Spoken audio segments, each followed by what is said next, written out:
Bonjour et bienvenue sur les carnets d'Éric.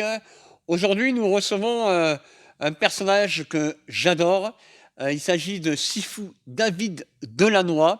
Alors pour moi, il fait partie des personnes emblématiques du monde des arts martiaux. Alors David, s'il te plaît, peux-tu te présenter pour une énième fois? À toi.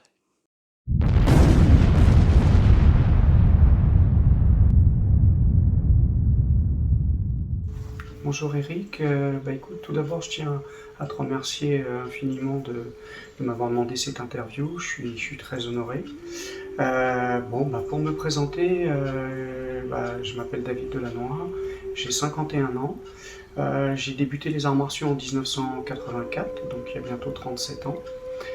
J'ai commencé par le Viet Vo Dao, que j'ai pratiqué pendant 3 ans, donc de 84 à 87. À partir de 1987, j'ai commencé le Kung Fu jusqu'en 1995. En 1994, j'ai lu dans un magazine, notamment, en l'occurrence Karaté Bushido, j'ai lu que Monsieur Sifu Salem Asli allait venir en France donner un stage d'été. Donc c'était en août 1994, auquel je me suis rendu et donc j'ai découvert ces disciplines de l'Innocento Academy, puisque souvent on me catalogue en tant qu'enseignant et pratiquant de Jeet Kune Do. Je pratique l'ensemble des arts de l'Innocento Academy, à savoir le Junfan Kung Fu, Jeet Kune Do Concept, les arts martiaux philippins, ainsi que tout ce qui concerne le Silat. Bien entendu, Sifudan nous fait des initiations à la boxe thaïlandaise, tout ce qui va concerner le shoot wrestling, différentes disciplines de grappling.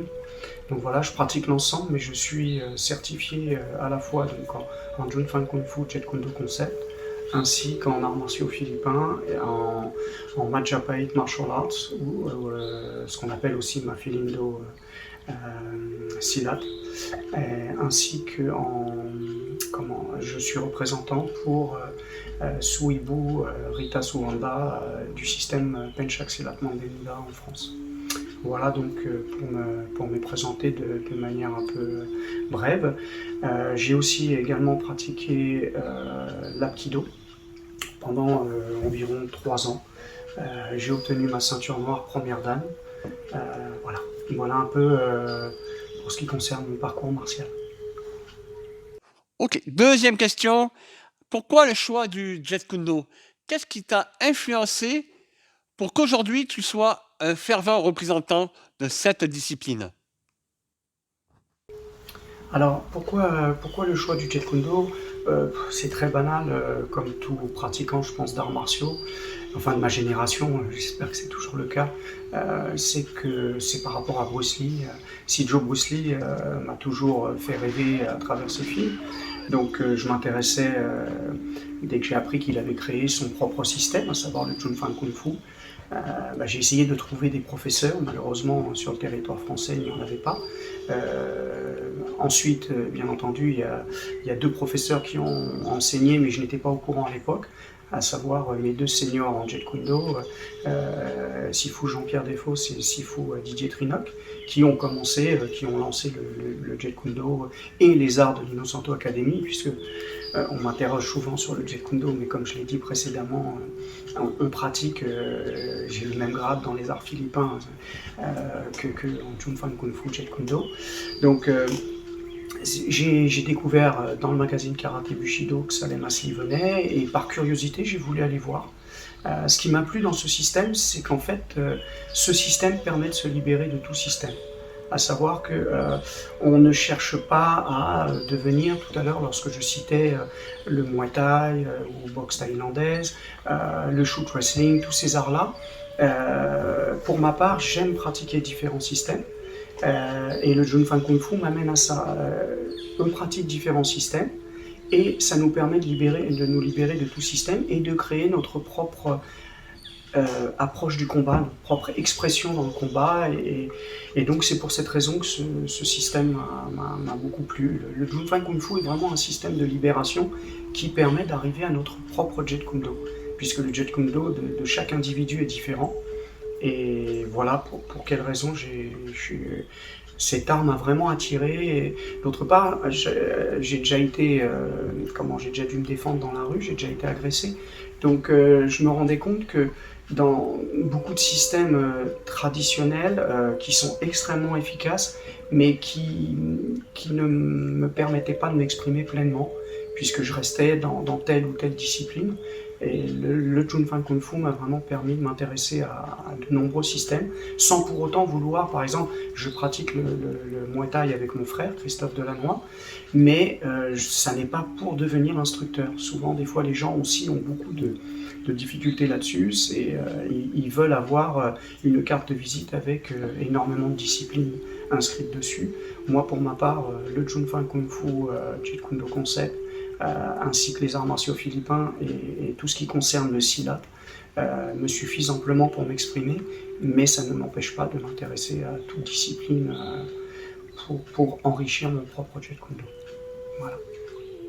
Alors, troisième question, tu as pratiqué bon nombre de styles d'arts martiaux et de sports pied-point.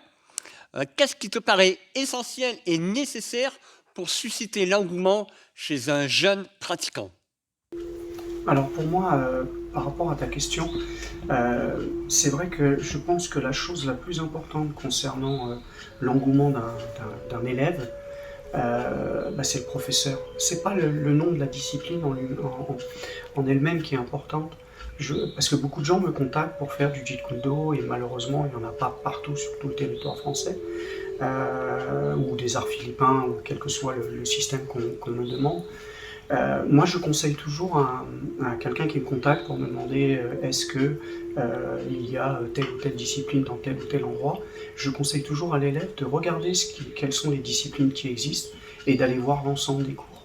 Parce que je pense que la chose la plus importante, c'est la relation qui va se nouer entre l'élève et le professeur afin qu'il y ait une relation de confiance qui se crée et quelle que soit la discipline, l'élève réussira si la confiance est là.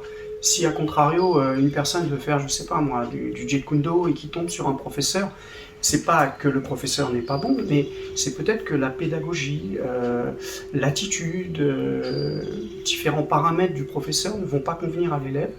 Et de ce fait, l'élève ne progressera jamais, même si le professeur est le meilleur au monde ou c'est un champion, ou peu importe les qualités que ce professeur possède, ça ne fonctionnera pas. Donc je pense que l'élève doit partir sans aucun... un élève qui veut faire des arts martiaux, il part sans aucun a priori, il va voir un peu ce qu'il y a autour de chez lui, et à partir de là, il pose des questions au professeur, il faut que le professeur reste disponible, humble, que le professeur ne soit pas arrogant en pensant que parce qu'il est le professeur, il est supérieur à ses élèves. Et à partir de là, si il y a une alchimie qui se crée avec le professeur, l'élève à ce moment-là s'inscrira et progressera, atteindra des objectifs et peut-être que au bout de quelques années, il changera de discipline parce que le professeur ne lui apportera peut-être plus ce dont il a besoin. Mais je pense vraiment essentiel de partir sans aucun a priori et d'aller là où notre cœur le dicte. Parce que on assiste beaucoup actuellement dans les arts martiaux à un peu de la, entre guillemets, sans aucune arrière-pensée péjorative, mais on tombe un peu dans le clientélisme, voire la prostitution, où le professeur essaye d'attirer par tous les moyens, notamment les vidéos, toutes ces choses-là, tout l'arsenal existant, dont moi que je ne maîtrise pas du tout, parce que je suis un ancien maintenant. Ils essayent d'attirer le client en se prétendant le meilleur.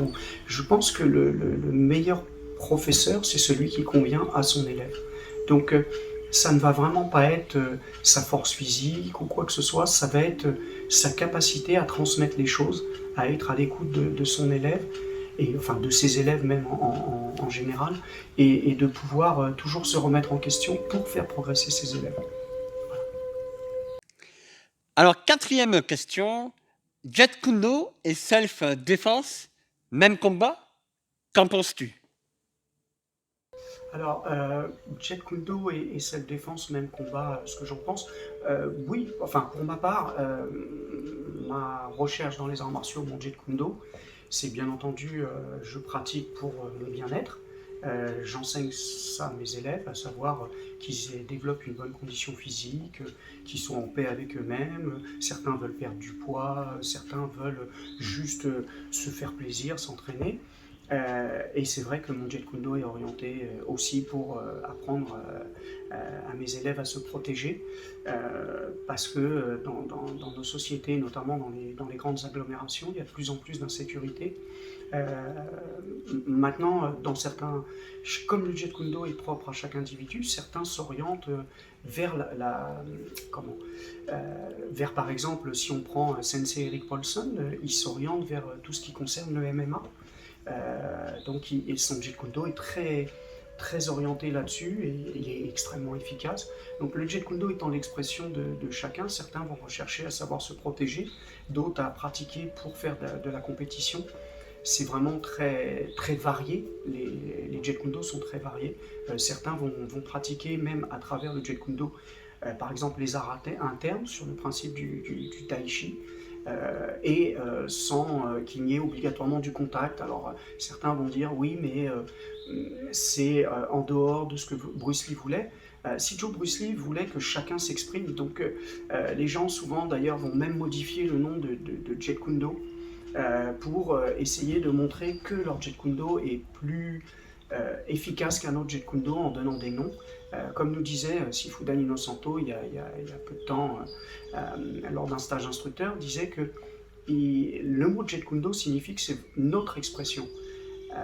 Ce qui signifie que si on donne un autre nom, quel est l'intérêt? Puisque déjà en disant qu'on fait du Jeet Kune Do, on s'exprime en l'occurrence. Donc voilà, après, ce que je trouve fort dommageable, j'adore la self-défense, c'est les guéguerres qui existent entre les différentes disciplines au sein même de la self-défense. Comme je l'ai dit précédemment, je pense que c'est l'élève qui va choisir le professeur, c'est pas le professeur qui va attirer l'élève. Il faut laisser à l'élève le choix de venir voir un professeur sans critiquer un autre professeur et respecter toutes les disciplines, puisque chaque discipline, à un certain niveau, toutes les disciplines sont sur le même plan, c'est-à-dire elles sont toutes efficaces. Quand j'entends des gens qui critiquent par exemple les arts dits traditionnels, sans ces arts traditionnels, aucun art dit moderne n'existerait. Et il faut rendre hommage aux arts traditionnels qui ont permis aux gens de se protéger. Les arts traditionnels ont beaucoup été notamment modifiés pour la compétition, mais si on se réfère par exemple au karaté, au judo, au kung-fu, enfin tout ce qui concerne les arts japonais, les arts coréens, les arts chinois, peu importe le nom, enfin les pays, mais je pense que au cours des siècles, ces arts ont vraiment permis à beaucoup de gens de se protéger. Et on oublie ça maintenant parce qu'on voit que, comme c'est orienté vers la compétition, toujours dans un principe que les gens puissent se confronter sans qu'il y ait de mort, on oublie toute l'efficacité de ces arts. Notamment, si je prends l'exemple du kendo, le kendo, au début de sa pratique, les gens, lorsqu'ils se mettaient, lorsqu'ils combattaient et qu'ils utilisaient le shinai, le sabre en bambou, et qu'ils se tapaient, donc c'est des lamelles de bambou, quand ils se tapaient au-dessus de la tête, les gens vomissaient à travers leur grille. Donc ils ont été obligés de codifier beaucoup plus pour qu'il n'y ait pas de risque pour la santé de la personne. Donc voilà, je pense moi que le Jeet Kune Do, enfin mon Jeet Kune Do pour ma part et la self-défense, c'est le même combat, à savoir apprendre aux gens à savoir se protéger, mais avant tout à éviter toute situation de conflit tant que c'est possible, puisque dans la self-défense, il y a 3 phases, il y a avant, pendant et après. Donc avant l'agression, pendant l'agression, après l'agression. Et je tiens à préciser que pendant l'agression, rien n'empêche de partir. Souvent les gens, dans la self-défense, l'objectif étant de vouloir absolument neutraliser l'individu qui nous agresse ou les individus, le but étant de poursuivre son chemin et de fuir, de rester en vie. Donc ça fait pas très combattant de dire ça, mais moi j'estime que si je marche dans la rue, je m'arrête, quelqu'un m'agresse, je veux continuer mon chemin et rentrer en vie chez moi. Et j'adore cette phrase de Sifudan qui dit je pratique les arts martiaux parce que le matin quand je pars de chez moi et que je dis au revoir à ma famille, le soir je veux rentrer et revoir à nouveau ma famille. Donc j'utiliserai tous les moyens pour rentrer en vie chez moi, mais ça ne veut pas dire que je vais tuer un individu pour rentrer chez moi ou tuer des individus. Donc la self-défense, c'est malheureux des fois de vouloir absolument neutraliser un individu. On ne fait pas partie des forces de l'ordre pour la plupart des pratiquants, et beaucoup de pratiquants ne se rendent pas compte en self-défense de la dangerosité de ce qu'ils pratiquent, et notamment des risques qu'ils encourent au niveau judiciaire, à savoir si je tue quelqu'un, si je blesse quelqu'un de manière grave et que ça n'était pas nécessaire, strictement nécessaire, je vais avoir des problèmes avec la justice. Donc, bien entendu, je ne mets pas dans la balance la vie d'une personne et le fait d'aller en justice, mais il est préférable, bien sûr, de s'en sortir, même si on a blessé la personne, si notre vie est en danger, mais pas de le faire de manière systématique. Et je pense que les disciplines, en dehors même de la self-défense, que chacun pratique en bonne harmonie et essaie de respecter l'autre. Quand je vois des fois des débats où les gens prétendent que telle discipline n'est pas efficace, telle discipline est plus efficace qu'une autre, c'est toujours le pratiquant qui ira vers les disciplines. Donc quelqu'un par exemple qui va faire de la boxe n'ira pas obligatoirement vers la self-défense. Quelqu'un qui fera du MMA n'ira pas obligatoirement vers la self-défense. Chacun fait ce qu'il veut, et on ne forcera pas une personne à changer de discipline en disant qu'un autre est moins bon. Moi je sais que personnellement, si on me dit que quelqu'un ça n'est pas bien ce qu'il fait, j'irai voir par moi-même. C'est ce qui s'est passé en l'occurrence pour le Jeet Kune Do. J'entendais des choses, le Jeet Kune Do ci, le Jeet Kune Do ça. J'ai été voir et je suis toujours là. Donc voilà, le respect, je pense avant tout des disciplines, et puis que chacun fasse ce qu'il a envie. Et comme je le précisais tout à l'heure, si un Jeet Kune Do s'oriente vers le Tai Chi sans aucun contact, personnellement ça ne me pose pas de problème. Si la personne a des élèves, c'est que ça plaît à certains, donc c'est que c'était nécessaire de créer ce type de Jeet. Voilà. Donc voilà ma vision un peu, effectivement, mon Jeet Kune Do et la self, c'est le même combat. Mais voilà, j'aimerais bien que les gens se respectent un peu plus et qu'ils arrêtent de vouloir prouver qu'ils sont les meilleurs. On doit simplement donner à nos élèves ce dont ils ont besoin. 5e question. Alors, dis-moi, vu le nombre grandissant de pratiquants de Jeet Kune Do en France, pourquoi n'existe-t-il pas une fédération reconnue? Alors, concernant ta question sur pourquoi il n'existe pas une fédération reconnue de Jeet Kune Do, ou pourquoi, pour ma part, je n'ai pas affilié le Jeet Kune Do ou même les arts philippins ou le Silat. Comme je parlais précédemment, pour moi, le respect est quelque chose d'extrêmement important. C'est ce qu'on m'a enseigné en premier dans les arts martiaux: respect, humilité, l'acceptation de soi, le respect des autres, toujours être à l'écoute des autres. Et concernant une fédération, j'estime que le Junfan Kung Fu ne m'appartient pas, au même titre que le Jeet Kune Do ou les arts martiaux philippins. Je parle de l'Inosanto System. De ce fait, c'est pour cette raison que pour ma part, je n'ai jamais affilié le Jeet Kune Do dans une fédération délégataire, parce que j'estime que ces disciplines ne m'appartenant pas, je n'avais aucune légitimité, aucun droit de faire ça. Deuxième chose, si j'avais dû faire ça, ou si je devais faire ça, je demanderais à chaque fois que je fais quelque chose, je demande toujours l'autorisation à mes professeurs, à savoir mes professeurs actuels, Sifu Dan Inosanto, ainsi que Simo Paula Inosanto, puisque je passe par elle pour avoir les autorisations, et Sifu Rick Young et Sifu Terry Barnett. Ce sont mes 3 professeurs dans les disciplines que je pratique et que j'enseigne, ainsi que si je devais faire quelque chose pour le Penchak Silat Mandé Muda, je demanderais à Iburita Sumanda. Donc, pourquoi il n'existe pas de fédération, d'affiliation ou de fédération reconnue? Parce que je trouve, en plus, ce sont de jeunes disciplines sur le territoire français. Ça fait pas très longtemps, depuis les années 80, donc ça fait une trentaine d'années, mais chacun a travaillé. En 1999, en octobre 1999, on a essayé de fédérer les gens dans le but de tous nous regrouper et de ensuite nous orienter vers une fédération délégataire pour faire reconnaître la discipline. Et en fin de compte, ça a été très compliqué. Je ne rentrerai pas dans les détails, mais moi je n'étais pas présent à cette réunion. À l'époque, je m'entraînais avec Sifu Ritucci et Simo Emitucci. Et à la fin de leur séminaire, mon papa était présent, qui est devenu le président d'une fédération d'associations la FAMA, qu'on a dissoute en 2016. C'est moi qui ai décidé de dissoudre cette fédération d'associations. Donc tous les gens étaient présents en octobre 99, tous les gens, les différents courants qu'on connaît actuellement, enfin une grosse partie de ces gens. Et moi, je n'ai pas assisté à cette réunion, mais tous les gens étaient d'accord pour travailler main dans la main, à savoir qu'on travaille, que tout le monde apporte sa pierre à l'édifice. Et ce qui s'est produit, c'est qu'on devait tous se revoir normalement, de ce que moi on m'avait dit de cette réunion, en décembre 99. Et ce qui s'est produit, c'est qu'en décembre 99, on a constaté que tous ceux qui étaient présents à la réunion avaient créé leur propre groupe.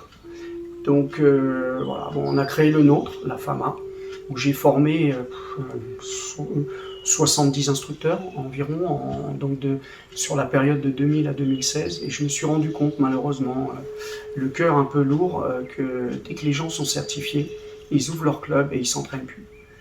Ce qui fait que en 2016, j'ai décidé de fermer cette fédération d'associations. J'avais créé un programme sur 14 ans pour former les gens, pour les faire évoluer, et le problème c'est que alors je pense que j'ai une énorme part de responsabilité, mais je n'agissais pas comme un professeur dans le sens où, pour moi, on était tous égaux.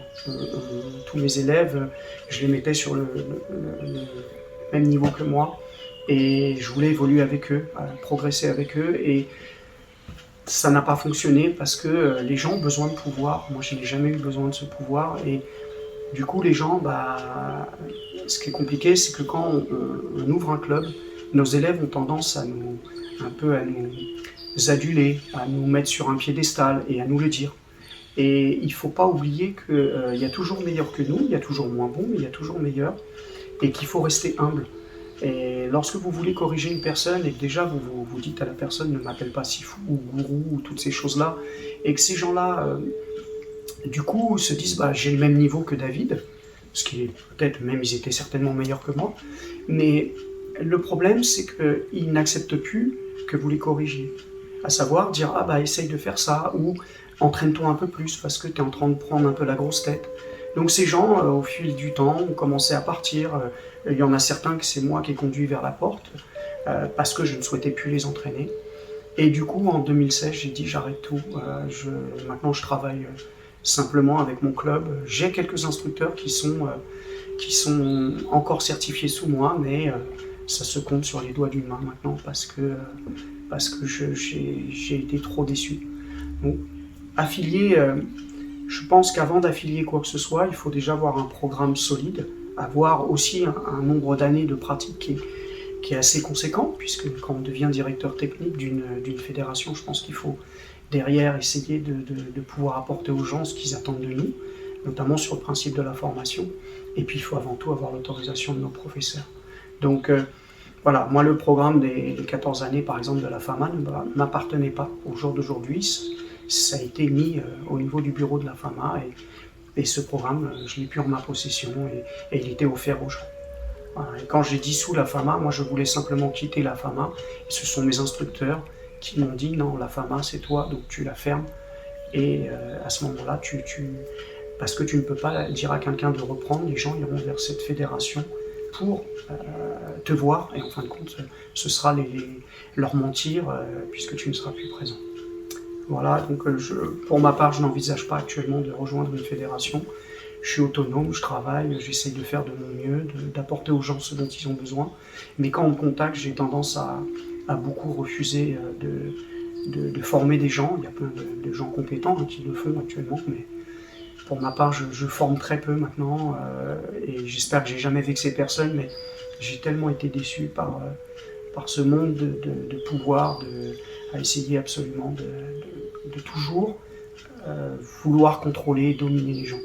Et il y a quelques années, mon papa, qui était donc président de la FAMA, avait rencontré les gens de la fédération de karaté, qui avaient proposé un ceinture noire 5e dan me concernant, sans m'avoir vu, mais par rapport au fait que je sois, à l'époque j'étais le seul instructeur certifié sous Sifu Dan Innocento résident en France, et j'ai refusé. Quand on m'en a parlé, j'ai dit non, je ne mérite pas ça. Parce qu'il ne faut pas oublier que, alors je ne connais pas trop les grades, toutes ces choses-là, mais de ce que j'ai entendu dire, Ceinture noire 5e dan, c'est des années et des années de pratique dans cette même discipline qui est par exemple le karaté. Et je n'avais pas ça, comme je vous l'ai dit tout à l'heure sur mon parcours martial. J'ai commencé en 1984, certes, mais je n'ai pas pratiqué. À l'époque où on m'avait proposé ça, j'avais pas 30 ou 40 ans de pratique dans le même art. Voilà. Donc je pense que je laisse aux autres le soin d'affilier s'ils le souhaitent, j'espère avec l'autorisation de leur professeur. Parce que quand une discipline ne nous appartient pas, ou des disciplines, je pense que la première règle des arts martiaux étant le respect, je pense qu'il faut l'appliquer à ce moment-là. Voilà.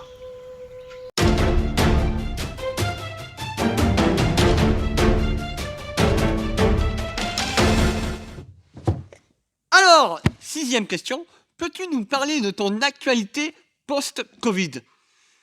Alors, te parler de mon actualité, pour l'instant, avec le Covid, c'est un peu, un peu compliqué.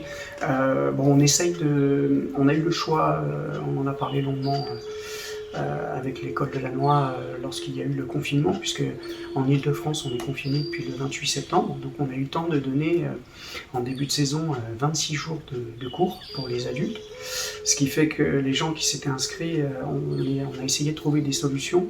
Donc actuellement, on fait des vidéos avec des programmes. On avait soit le principe du live, qu'on a essayé dans un premier temps en essayant de voir, et c'était assez compliqué, frustrant pour les élèves, ils nous en ont parlé. Bon, là, au même titre que... Donc je prépare pour chaque semaine, par rapport à l'ensemble du nombre de cours que l'on a au club habituellement, je prépare un programme. Donc je prépare un programme avec tout le timing, c'est-à-dire le chronomètre, l'échauffement, les techniques, et ensuite on filme l'ensemble de ce programme, et chaque semaine on rajoute des choses, et comme ça les gens ont le programme donc écrit avec la terminologie, ainsi que les vidéos qui vont avec. C'est compliqué parce que là on a demandé notamment par exemple à nos élèves de nous faire des vidéos afin de nous faire part de leur retour là-dessus. Les retours sont très bons en termes parce qu'il y a beaucoup, apparemment les gens sont satisfaits. Ce qui sont moins satisfaits, c'est qu'ils ne sont pas en direct avec nous. On a même des gens qui se sont abonnés à ça à travers Internet. Donc ça, c'est Lucie qui s'occupe de tout ça parce qu'elle est très douée là-dedans. Moi, je ne suis pas du tout doué dans les nouvelles technologies. Ce qui fait qu'elle a mis, comme quoi, sans remettre toutes les 5 minutes, mais comme quoi on proposait aux gens des programmes avec des vidéos, et des gens de l'extérieur de notre club, qu'on ne connaissait d'ailleurs absolument pas, ont été apparemment attirés par ça, et ils en sont très satisfaits. On a vraiment eu de bons retours. J'ai fait 2 DVD avec le magazine Budo International, donc ce qui était intéressant, parce que ça m'a permis un peu de montrer mon travail. On va peut-être en faire un par la suite dans les arts martiaux philippins avec Budo International, on verra. J'écris des articles tous les mois pour le magazine Budo International, et on fait des planches techniques avec eux. Et puis pour les stages, on attend de reprendre les stages. Normalement, on en avait beaucoup prévu, et puis on a ça en stand-by. Même si, par rapport à ce que j'ai dit tout à l'heure, justement, que je me fais de plus en plus discret, je suis beaucoup plus présent à mon club. Pendant des années, j'étais jamais présent. Lorsqu'il y avait la FAMA, je partais, c'est arrivé du mois d'octobre, pratiquement tous les week-ends jusqu'à fin juin. J'étais tout le temps sur les routes, voire fin juillet, à donner des stages pour développer les clubs d'arts martiaux philippins, de Jeet Kune Do, partout en France. Et je développais pas mon club. Et du coup, maintenant, je m'astreins beaucoup à être sur mon club et aider mes élèves, développer vraiment sur mon club. D'ailleurs, tous les gens qui rentrent en formation sont obligés à présent de passer par mon club sur Aulnay. C'est-à-dire ils doivent faire l'effort de venir transpirer avec mes élèves. Ça leur permet souvent de se remettre en question, ce qui n'était pas le cas quand j'envoyais certains que sur les stages.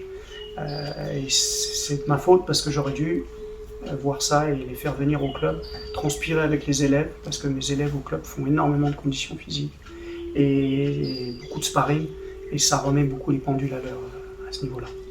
Donc voilà, on attend la fin du confinement. J'ai hâte aussi de retourner voir mes professeurs. Sifu Danilo Santo, je ne l'ai pas vu depuis mars dernier, au stage en Italie. J'ai eu la chance de pouvoir y aller. J'ai hâte de revoir Sifu Rikyong et Sifu Terry Barnett, ainsi que Iburita Suwanda, Il me manque énormément. Pour moi, si j'enseigne, ma première passion, c'est la pratique. Et d'ailleurs, si je ne pratiquais plus, j'enseignerais plus. Et il me manque énormément. C'est dur de pas... J'arrivais à partir l'équivalent de tous les 2 mois sur le territoire américain, voir Sifudan. Et là, depuis l'année dernière, mars dernier, j'ai pas pu et ça manque. Ça manque parce que même si je m'entraîne à la maison, que je révise, c'est pas comme être corrigé. Malgré ce que certains disent des fois, ce qu'on m'a parfois dit, à savoir oui, je m'entraîne avec mes élèves, donc je progresse. On a besoin d'un professeur. Après, c'est que mon humble avis. Moi, je suis de la vieille école, formé par vidéo. C'est très compliqué. Moi, pour former un instructeur, il faut que je ressente son énergie, il faut que je puisse tourner avec. Donc, hâte de pouvoir reprendre un peu la route, même si je parle beaucoup moins, et que je sélectionne réellement les stages, mais hâte surtout de me réentraîner aussi, et de revoir tout le monde, parce que tout le monde me manque. Voilà.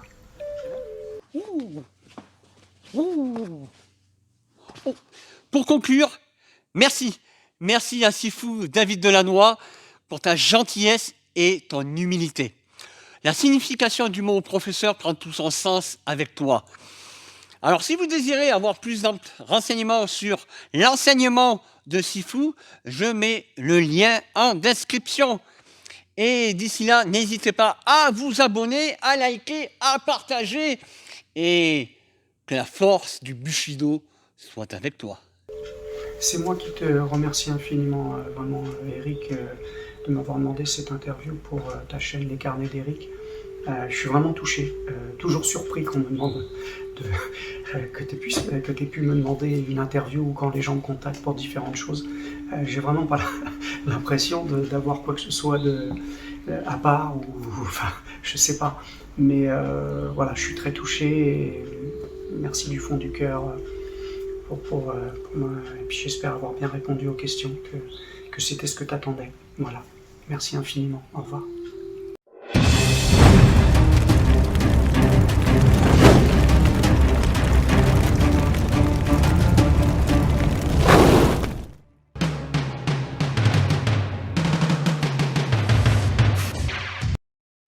Donc pour moi, il est absolument essentiel pour savoir se défendre, de savoir boxer.